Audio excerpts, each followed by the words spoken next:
오늘 본문 고린도서 12장 10절에 그러므로 내가 그리스도를 위하여 약한 것들과 능력과 궁피와 박해와 공고를 기뻐하노니 이는 내가 약할 그때에 감이라 했습니다. 사도 바울은 복음 전파를 위해 일생을 헌신했습니다. 그러나 그 앞에는 많은 고난이 다가왔습니다. 그래도 바울은 복음 전파의 사명을 멈추지 않고 계속 전진해 나갔습니다. 때로는 살 소망이 끊어져 죽고 싶을 정도로 삶이 고달팠습니다. 그래도 바울은 복음을 위한 고난이기 때문에 빠르게 감당하고 나아갔던 것입니다. 그런데 바울에게도 진짜 견디기 힘든 고난이 하나 있었습니다. 그것은 바로 육체의 질병이었습니다. 얼마나 고통스러웠던지 바울은 이걸 가리켜서 육체의 가시 사단의 자자라고 말할 정도였습니다. 바울은 손수건만 갖다 얹어도 사람의 병이 고쳐지는 능력이 나갈 정도였습니다. 그런데 문제는 정작 바울 자신은 자기에게 있는 병을 고치지를 못했습니다. 그러니 얼마나 괴롭고 자괴감이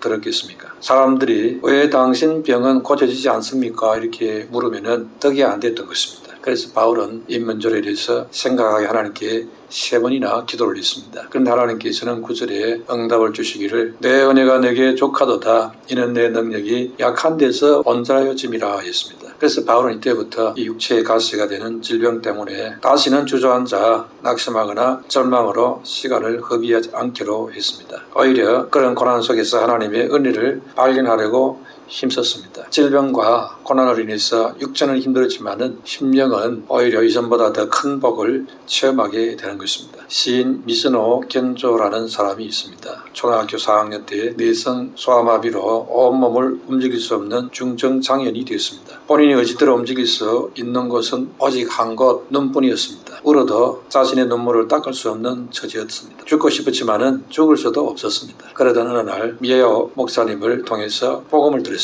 그리고 예수 믿기로 마음에 결심하고 예수님을 영접했습니다. 그 이후로 그는 매일 그러지 않고 성경을 읽었습니다. 그러다가 어느 날 자신이 살아야 될 존재의 의미를 발견하게 됩니다. 그리고 그때부터 모습이 밝아지게 됩니다. 어느 날 견조를 진찰하던 의사를 통해서 의사 표현의 수단으로 한 가지 움직일 수 있는 거 남아있는 그 눈을 사용하기로 했습니다. 눈을 깜빡거린 것을 배웠습니다. 그리고는 예라는 대답이 있을 때에 눈을 깜빡하는 것으로 의사 표현을 하기로 했습니다. 이것이 유일한 의사 표현의 수단이 되었습니다. 그 이후로 전신을 움직일 수조차 없고 말도 할 수 없는 이 사람에게 숨통이 트여졌습니다. 그래서 견조는 눈 깜빡임으로 시를 쓰기 시작했습니다.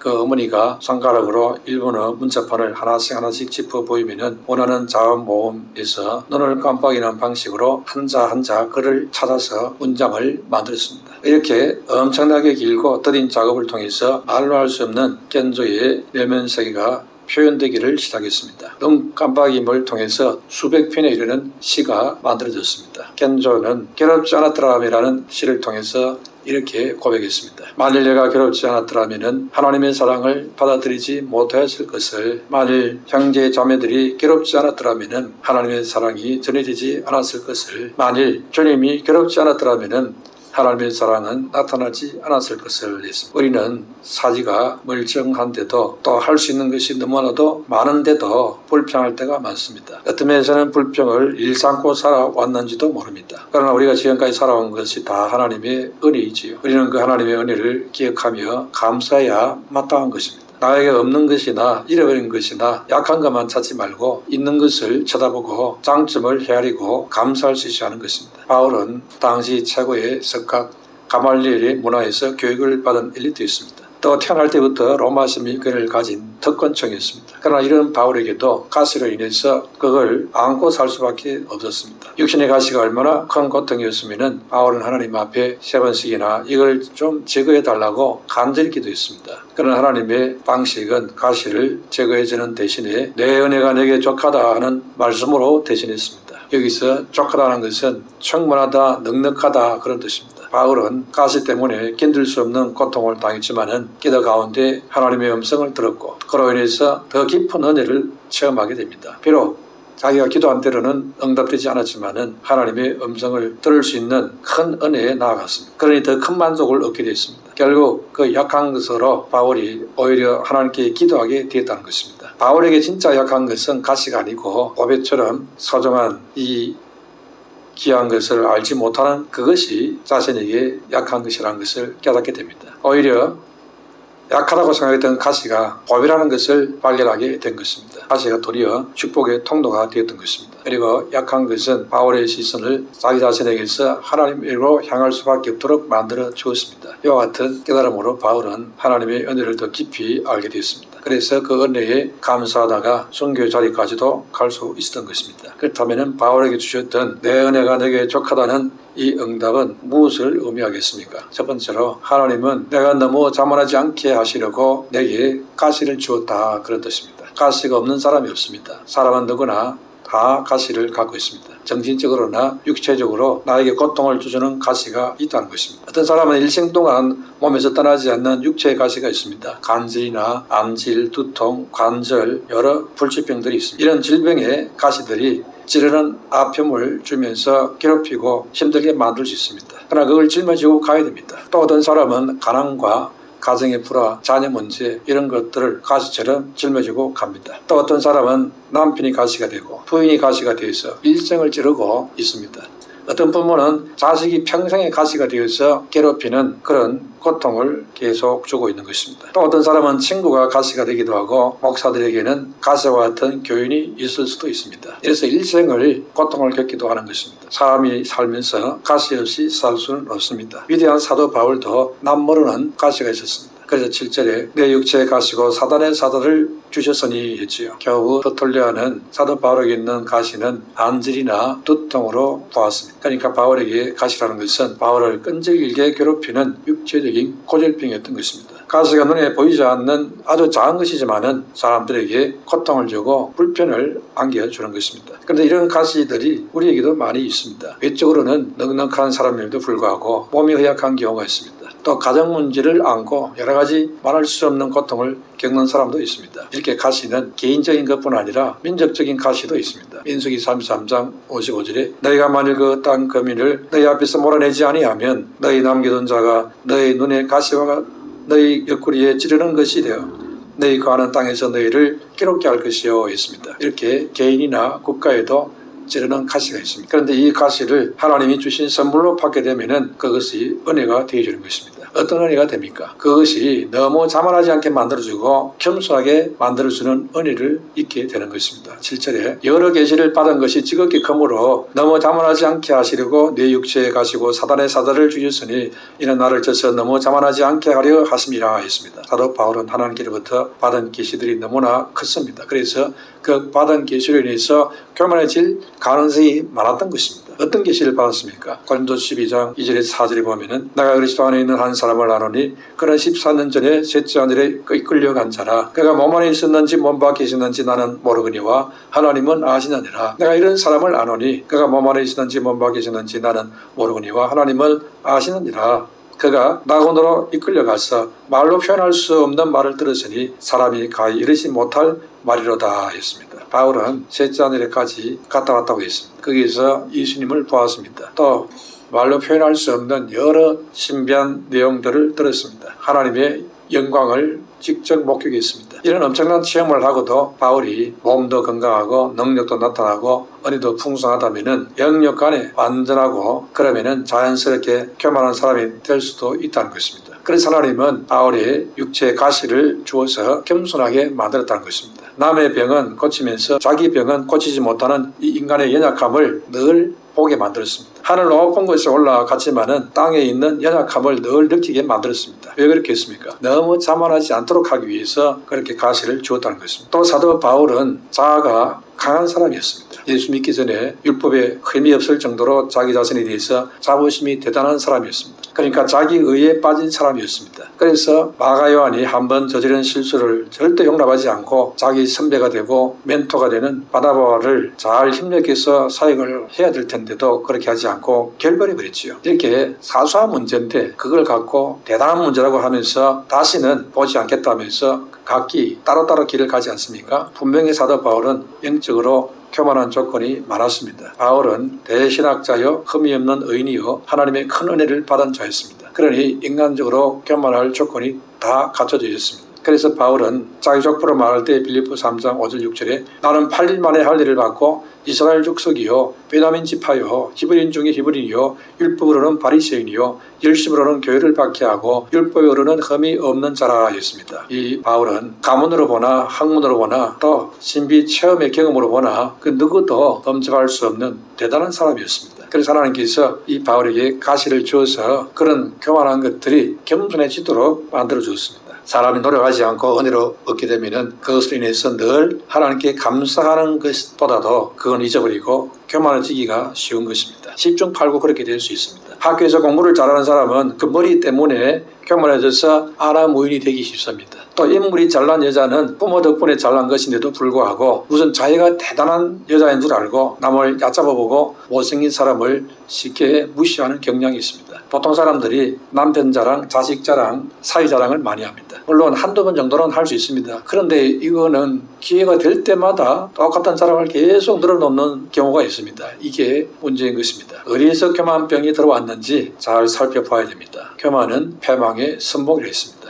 두 번째로 가시를 통해서 하나님은 우리를 온전케 만들어준다 했습니다. 그러므로 가시의 고통을 대할 때 생각을 바꿔야 됩니다. 하나님은 좋으신 하나님이십니다. 하나님은 항상 우리에게 유익하고 좋은 것을 주시는 분이십니다. 마태복음 7장 9절에서 11절에 너희 중에 누가 아들이 떡을 달라는데 돌을 주며 생선을 달라는데 뱀을 줄 사람이 있겠느냐. 너희가 악한 자라도 좋은 것으로 자식에게 줄 줄 알거든 하물며 하늘에 계신 너희 아버지께서 구하는 자에게 좋은 것으로 주시지 않겠느냐 했습니다. 이 말씀 속에서 하나님은 분명히 땅인 자녀들에게 가장 좋은 것을 주고 싶어 한다 했습니다. 그러므로 우리는 이런 하나님을 믿고 신뢰하면서 내게 오는 가시와 힘든 것을 놓고 오히려 기도해야 할 것입니다. 하나님의 뜻이 무엇인지를 살펴야 할 것입니다. 그러면은 내게 형통하고 편하기만 한 것이 있는 것이 아니라 때로는 힘들고 어려움도 있을 수 있다. 이것을 받아들일 수 있을 것입니다. 그러나 우리가 형통한 것만 추구하고 편한 것만 추구하게 된다면은 틀림없이 그릇된 길로 갈 가능성이 있는 아담의 후손들인 것입니다.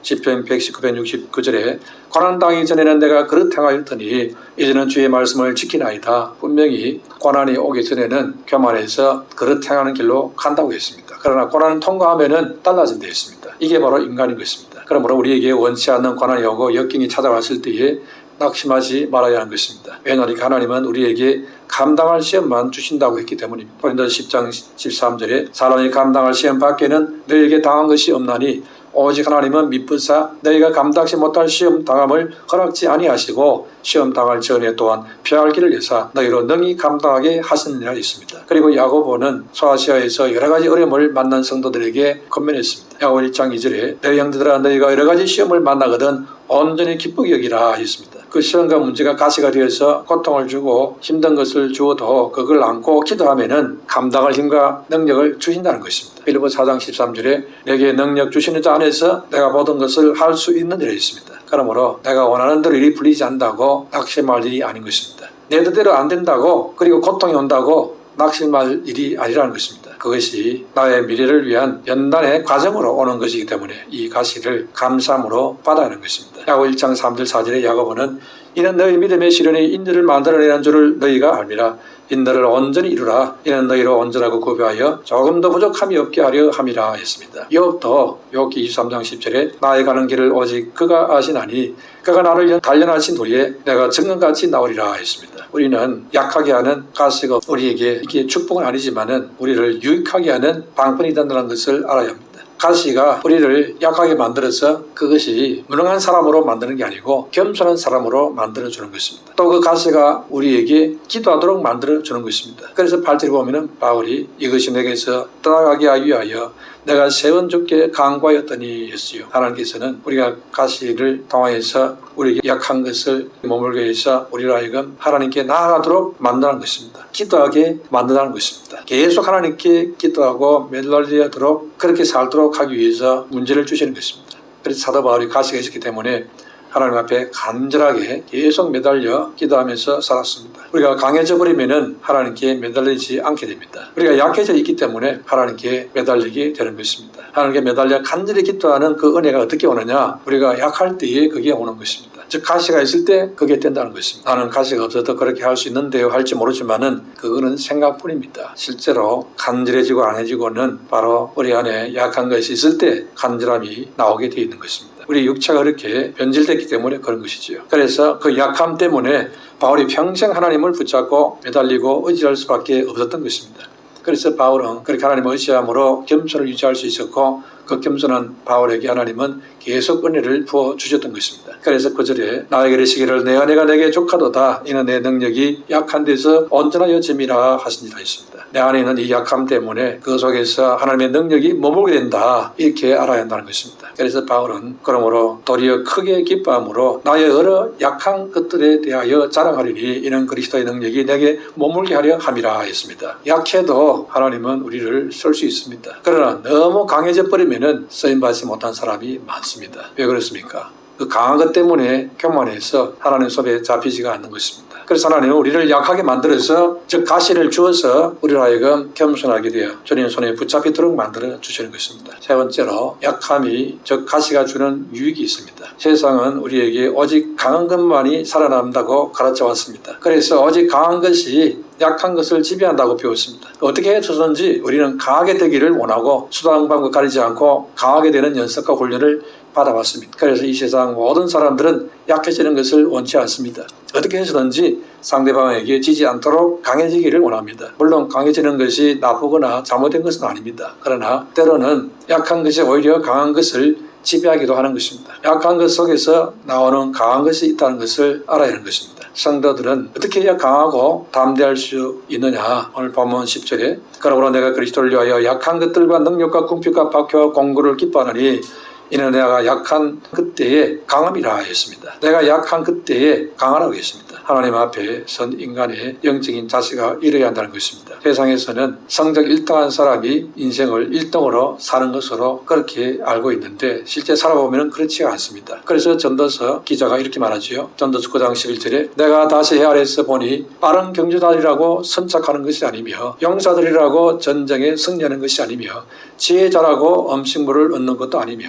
명철자들이라고 재물을 얻는 것도 아니며 지식인들이라고 언적을 입는 것도 아니니 이는 시기와 기회는 그들 모두에게 임함이라 했습니다. 하나님의 시기와 기회가 주어져야 진짜 복이 온다 이 말이지요. 여기서 말하는 빠른 경주자, 유력자, 지혜자, 명철자 그리고 능력을 가진 자 이런 자들은 최소한 자기 분야에서 전문가요 강한 사람들이지요. 그런데 인생의 모든 결과는 성적순으로 매겨지는 것이 아니더라는 결론이 나옵니다. 실력과 능력을 갖추면 강해질 수 있습니다. 그러나 그 실력과 능력이 강함이 어디서부터 나오나 이게 중요한 거지요. 그 힘과 능력이 자기에게서 나온다고 믿는 자들이 지도자가 되고 리더가 되면은 그 당시 사는 사람들은 그 사람 때문에 모두가 다 시달리고 피곤하게 되고 고통스럽게 됩니다. 그러나 그 힘과 능력이 하나님께로부터 나온다 이렇게 믿는 자가 지도자가 되고 리더가 되면은 그 시대에 사는 사람들은 평안해지고 행복하게 되어지는 것입니다. 그렇기 때문에 하나님께로부터 힘과 능력이 나오는 그런 겸손한 자가 지도자가 될 수 있도록 우리는 기도해야 한다는 것입니다. 다윗 왕은 힘과 능력이 하나님께로부터 나온다 이렇게 믿었습니다. 그래서 다윗이 통치할 때는 나라가 평안하고 복되었습니다. 그러나 아합이 나라를 다스릴 때는 나라가 온갖 재난과 고통의 연속이었습니다. 기근이 오고 흉년이 오고 비가 오지 않고 온갖 고통이 다 왔습니다. 아합은 힘과 능력이 자기에게서 나온다고 믿었습니다. 그러므로 나의 힘과 능력이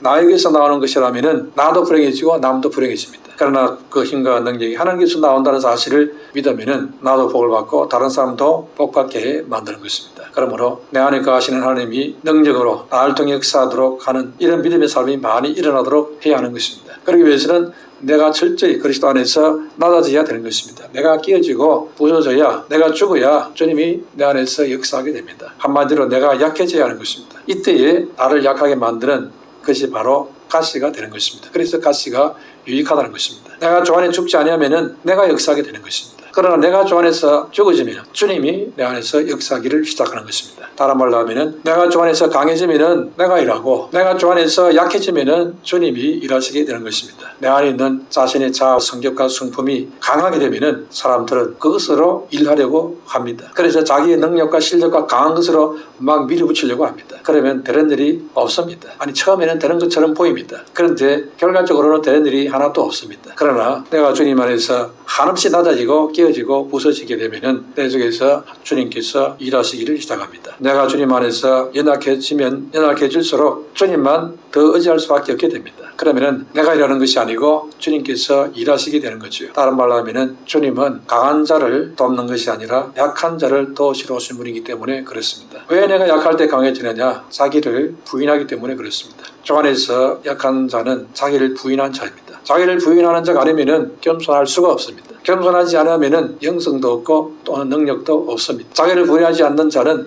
기회만 되면은 자꾸 자기를 드러내려고 합니다. 자기를 자랑하고 자신을 과시하려고 합니다. 그래서 뭐든지 자기 안에 있는 자신의 것으로만 하려고 합니다. 이러니 아주 교만한 사람이 되는 것입니다. 미안하지만 이런 사람들에게서는 영성도 바른 믿음도 기대할 수가 없습니다. 그러나 주 안에서 약한 자는 자신의 한계를 인정하는 사람입니다. 이 사람은 자신의 무능과 연약함을 철저히 인정하는 것입니다. 그래서 겸손한 사람이 되는 것입니다. 하나님은 육적으로 강한 자를 사용하지를 않습니다. 오히려 육적으로 강한 자를 약자로 만들어서 그리고 그때부터 들었습니다. 그러니까 심령이 강박한 자, 완악한 자 이런 자들은 부드럽게 만들어서 하나님이 사용하십니다. 인간은 누구든지 약할 때에 겸손해지게 되어 있습니다. 누구나 강해지면 이상하게 겸손이 사라져버립니다. 돈밖에 모르고 돈만 의지하며 살던 사람이 어느 날 사업에 실패해버리면 빈털터리가 되고 그 순간부터 얼마나 약해지는지 모릅니다. 풀이 죽고 완전히 그냥 얼굴도 아주 우성청해지고 어깨도 고개도 숙이고 자신감이 다 사라져버리죠. 사람이 달라집니다. 하나님은 우리의 성품과 기질을 충분히 고려해서 자칫 교만하기 쉬운 거기에 하나님께서는 울타리를 쳐서 교만하지 못하도록 넘어가지 못하도록 막습니다. 그래서 주님 우리에게 물질의 가시, 건강의 가시, 환경적인 가시, 관계의 가시 이런 것으로 울타리를 쳐서 우리가 잘못되지 않도록 막아주시는 것입니다. 만약 그 사람에게서 그 가시 울타리가 무너지게 되면은 그때부터 교만해지게 되는 것입니다. 그러면은 그때부터 그 사람은 내리막길로 달리게 되지요. 그러므로 내 안에 있는 어떤 육체적인 가시를 한다 할지라도 절대 불평하거나 원망하지 말고 감사함으로 봐야 됩니다. 그러면은 버릴 것이 없는 유익으로 돌아오게 되는 것입니다. 그러므로 하나님 앞에서 범사에 감사함으로 믿음과 인내로 승리하게 되시기를 축원합니다.